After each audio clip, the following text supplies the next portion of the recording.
Guten Tag, this is Unscripted and I am Nelly. This is my first video. Thought I would jump in, start the bandwagon, or join the bandwagon I should say. And this is the Booktube Newbie Tag, which I thought is always a classic to start on. So here I am answering the set list of questions. I have added in a few of my own though, just to help you get a sense of the books I like to read and who I am, and to see if we have a similar book taste, because I love following people with a similar book tastes.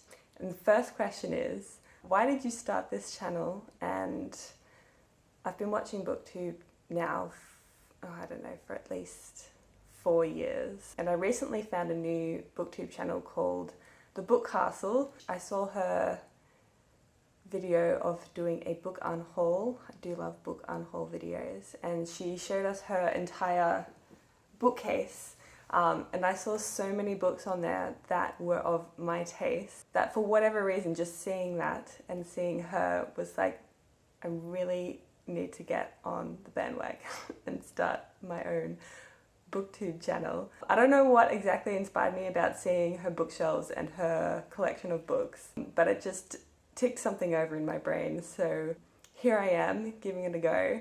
I don't have a lot of bookish people in my life, so being able to talk to you guys virtually or delayed after this video goes up is just something that's really exciting, being able to bond with people over common interests. Question 2, what are some fun things you will bring to Booktube?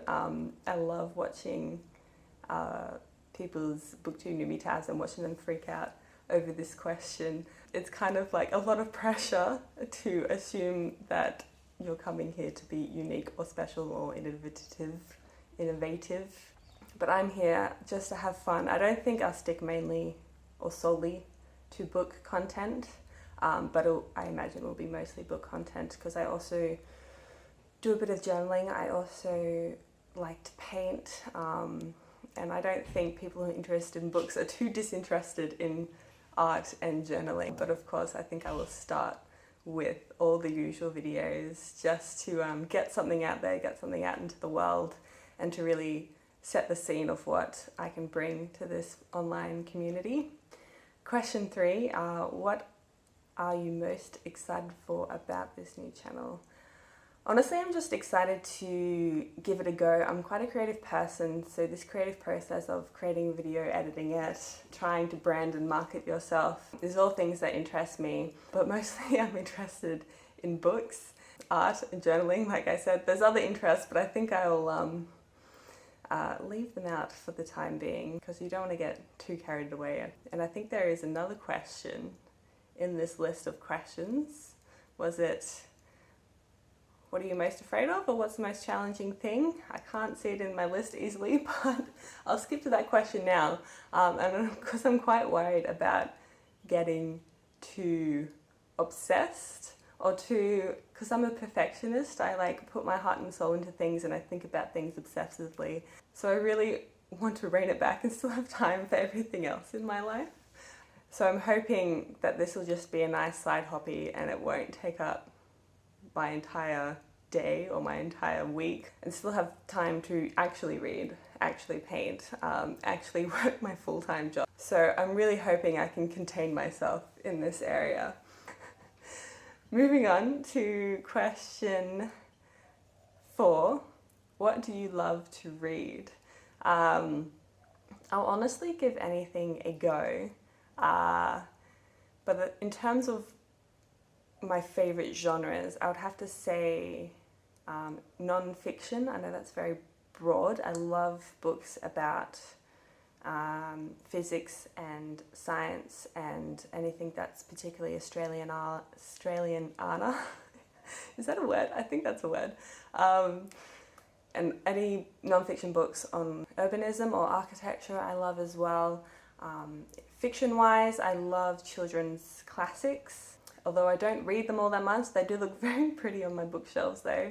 I love sci-fi, love literature, I was going to say antiques. Antiques is not the word. What's the word? Oh my gosh. Classics. Classics is the word. They're right behind you. So those are the things I love to read. I thought as well, to give you a good sense of what I actually read, I thought I'd throw in my 5 top books from last year, and I have a few of them here with me, not the remote though. I have a few of them here with me, and the first one is The Sandcastle by Iris Murdoch. I borrowed that as an audiobook from my library at the very start of 2022, and I absolutely loved it. Like, I had to have it in my ears at all times if I could. It was my first Iris Murdoch book, and I just loved the story, loved the writing, loved the characters. And I don't know really much what to say about the plot. It was so long ago that a lot of the plot elements fall out of my head, and I just remember how much I loved it. I remember how I felt more than I remember the actual book. I think, if I remember correctly, it's about a teacher at I think it was a high school, or maybe he's a lecturer at a university, and he has this sort of fling, sort of not fling, with a student, and it's about the drama around that. But it's a slow-paced book, and it just really dives into the niche situations and the niche reactions of these characters. And I'd love to read all of Iris Murdoch's books based off reading that first one, and I have not got around to any more of her books yet. But I think my library has almost all of them, so it's bound to happen. Another favourite book from last year was, and forgive me, it was The Housekeeper and the Professor by Yoko Ogawa, if that's how you say his name, which is a Japanese classic. Is it a classic? I'm not sure if it's a classic, but it's about a mathematics professor who's losing his memory, and his sister hires him a housekeeper so that he can still live mostly independently, and the housekeeper has a son, and it's about their relationship. It was a beautiful story. It's a sad story. As someone who loves maths myself, I really loved how the professor explained his love of maths. It really hit home and made me want to go and learn maths more. But it was just a beautiful, heartwarming story, and I loved every second of it. And I don't have it with me. My friend in Sydney saw it on my bookshelf and borrowed it from me a while ago. It's quite a short book, and she still hasn't finished it, so one day I'll get that book back.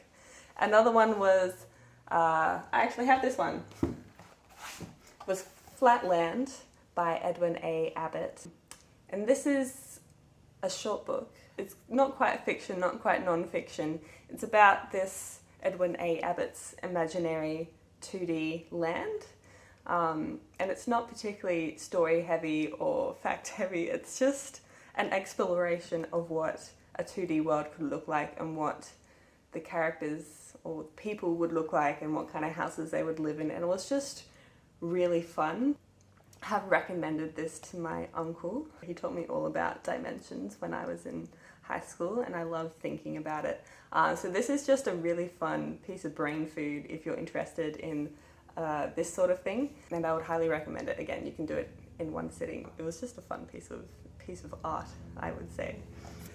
Next up, I had Quiet Girl in a Noisy World, which I borrowed from a library. It's like a non-fiction comic book about the author going through her life as an introvert with a bit of social anxiety sprinkled in the mix, and how her partner or husband-to-be or husband is a bit more of an extrovert from her. I am a huge introvert. I think you can assume most readers are introvert. Correct me if I'm wrong. But it was just really good seeing your experiences on the page in a comic as well, which was quite entertaining. And I could show them to my own husband, who is a extrovert. He's a hardcore extrovert. And I can be like, this is what I struggle with day to day, and just being able to show him that without having to think of your own word to explain it to someone who doesn't understand. So it was just a lot of fun reading that, but then also showing the bits and pieces to my husband where it was particularly relevant to me or to our relationship. So it was just a lot of fun. Is this the last one? I think it's the last one. The last one is classic on Booktube, and that's Before the Coffee Gets Cold, and I know I'm going to butcher this name. It is Toshikazu Kawaguchi. If I was a decent human being, I would look up how to pronounce these names in the future before I bring them to your screen. This is just a very lovely short book as well. It's just so sad. I love magical realism and I love everything not being fully explained. It's just, I think it's pretty poetic, pretty beautiful. It's about this coffee shop where if you sit in a certain chair, drink a certain cup of coffee at a certain time of day, you can go back in time. It follows, I think, 5 people going backwards in time, and why they chose to do that, what they think they could bring to their lives by doing that, and the answers they were trying to find. And it's about, I think, the human condition and about all those what ifs, what whens. It's just a beautiful dive into the human character. Brings the occasional tear to your eye, and I love when books make me cry. I love it when movies make me cry. I just love being surrounded by sad things, apparently. This one has already got a lot of love on Booktube, so I will leave it at that. So those were my top 5 books from 2022, so hopefully that gives you a good sample size of what I like to read and what I consider a good book. So, where am I up to? Question 5. What book series or book got you into reading? And I've always been a reader, thanks to my mum and dad, who also love to read. So I've always been reading, so there was never a point where I wasn't reading. There's certainly been points where I've been more reading. But the most notable book for me was when I was in high school and I was working my first job, so I had a bit of money to spare. I can't remember why I was in the Sydney CBD, but I walked into the Dimmock Sydney store, which is a 3 levels worth of bookstore, and I was having this debate with my dad whether it's the biggest bookstore in Sydney or whether it's Kinokuniya,